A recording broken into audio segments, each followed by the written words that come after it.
অন্নপূর্ণা ভান্ডার প্রকল্পের ফর্ম প্রকাশ করেছেন মুখ্যমন্ত্রী শুভেন্দু অধিকারী। অন্নপূর্ণা ভান্ডারের টাকা পেতে শুরু হয়ে গিয়েছে ফর্ম ফিল আপ। 1 জুন থেকে 90 দিন পর্যন্ত চলবে এই প্রক্রিয়া। প্রত্যেকটা পুরসভাতে অনলাইন ও অফলাইন পদ্ধতিতে কাজ চলবে। উপযুক্ত উপভোক্তা বাছতে কড়া নজরদারি সরকারের। শুধু আবেদনকারীর তথ্যই নয়, তার পরিবারের প্রত্যেক সদস্য সম্পর্কেও খুঁটিনাটি তথ্য নেবে সরকার। তবেই বিবেচনা করা হবে তারা অন্নপূর্ণা যোজনার সুবিধা পাওয়ার যোগ্য কিনা। কিভাবে করবেন অন্নপূর্ণা ভান্ডারের ফর্ম ফিল আপ? অফলাইনে ফর্ম পূরণ।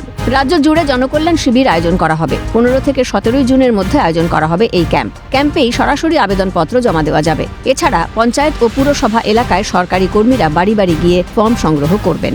সামাজিক সুরক্ষা পোর্টালের অফিসিয়াল ওয়েবসাইট থেকে ফর্ম ডাউনলোড করতে হবে। বাংলা, ইংরেজি, হিন্দি 3 ভাষাতেই ডাউনলোড করা যাবে ফর্মে চাওয়া যাবতীয় তথ্য অত্যন্ত সতর্কতার সঙ্গে পূরণ করতে হবে। অনলাইন এবং অফলাইন উভয় মাধ্যমেই জমা দেওয়া যাবে ফর্মটি। আবেদনকারীদের ফর্ম জমা দেওয়ার আগে সমস্ত নির্দেশাবলী ভালো করে পড়ে জমা দিতে হবে। 12 পাতার ফর্মে প্রথমেই পরিবারের প্রধানের নাম, জন্ম তারিখ, ঠিকানা, আধার নম্বর ও আধারের সঙ্গে যুক্ত মোবাইল নম্বর জমা বাধ্যতামূলক। পরিবারের বাকি সদস্যদের নাম, সম্পর্ক ও ব্যক্তিগত তথ্য ফর্মে উল্লেখ করতে হবে। পরিবারের প্রত্যেক প্রাপ্তবয়স্ক সদস্যের ব্যাংক অ্যাকাউন্ট নম্বর ও আধার সংযুক্তির তথ্য দিতে হবে। পরিবারের সকল সদস্যের ভোটার কার্ড নম্বর, বিধানসভা ও পার্ট নম্বর দিতে হবে। ডিজিটাল রেশন কার্ড থাকলে তার বিস্তারিত তথ্য জমা দিতে হবে। আবেদনকারীর সম্পত্তির খতিয়ান, জমির পরিমাণ, মিউটেশন ও রেজিস্ট্রেশনের নথি দিতে হবে। পরিবারের কারো 4 চাকার গাড়ি আছে কিনা তা জানাতে হবে। পরিবারের সদস্যদের শিক্ষাগত যোগ্যতা ও সংশ্লিষ্ট শংসাপত্র জমা বাধ্যতামূলক। পরিবারের মোট বার্ষিক আয়ের তথ্য ফর্মে উল্লেখ করতে হবে। কেউ CAA তে আবেদন করেছেন কিনা তা জানাতে হবে।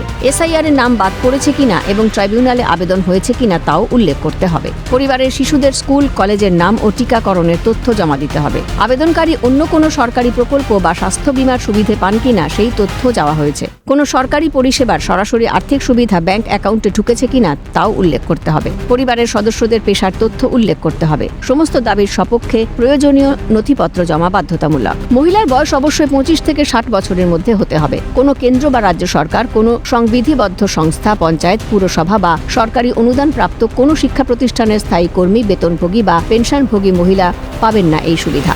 আবেদনকারীকে অবশ্যই আয়কর দাতার আওতার বাইরে থাকতে হবে। প্রতি মাসে 3000 টাকা করে ঢুকবে উপভোক্তাদের অ্যাকাউন্টে। পূর্ববর্তী সরকারের লক্ষ্মীর ভান্ডারের পরিবর্তে এই অন্নপূর্ণা ভান্ডার প্রকল্প। সঠিক ব্যক্তিকে যোজনার টাকা দেওয়ার ক্ষেত্রে কড়া নজর সরকারের। মুখ্যমন্ত্রী শুভেন্দু অধিকারীর স্পষ্ট বার্তা, যোগ্য নয় এমন ব্যক্তিরা যাতে না অনুমোদন পান, যাচাইয়ের ক্ষেত্রে তা দেখা হবে। ক্যালকাটা নিউজ।